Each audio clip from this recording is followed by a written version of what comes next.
तपाईँहरूले सोध्यो हुन्छ होला मैले भ्लग छोडिसकेँ होइन स्टिकरहरू पनि हटाइसकेँ मैले तर मैले 1 महिनादेखि भ्लग नहालेको कारण मेरो एक्जाम थियो क्या लाइक मैले बाइक कन्टेन्ट पनि हाल्नै पाएको थिइनँ क्या 1 महिनाको एक्जामको प्रेसर अनि मेरो बाइकको हालत ओभरै बिग्रेको छ क्या ओइल लिक भइरहेको छ यसको यो सकअप पाइपै चेन्ज गर्नुपर्छ अनि तपाईँको यो पनि गएको छ पुरै हटाभङ्ग यहाँको सकअपबाट पनि ओइल लिक हुँदैछ यो सकअप बनाउनुपर्छ कि चेन्ज गर्नुपर्छ यसको अब्बर भएको छ क्या अब्बर अनि यो एब्जेटको सबभन्दा ठुलो समस्या चाहिँ यो हुन्छ है यहाँ हेर्नु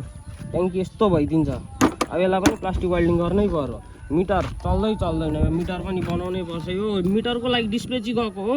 मिटर गएको छैन यसले गर्दाखेरि इन्जिन लाइट किन आएको भनेर थाहा छैन सोरुमलाई सोध्न गएको सोरुमले खै पहिला मिटर बनाउनु अनि चेक गरिदिन्छु भन्नु यसको यो रेपवाला पनि बनाउनै पर्यो आफै रेप दिन्छ यसले रेगुलेटर वाइट चेन्ज गर्नुपर्ने छ त्यो पनि गर्नु पर्यो लगभग भनौँ न सब फुल सर्भिसिङ गरेर म फेरि कुनै राइडमा गएर फेरि तपाईँहरूलाई त्यही देखाउँछु।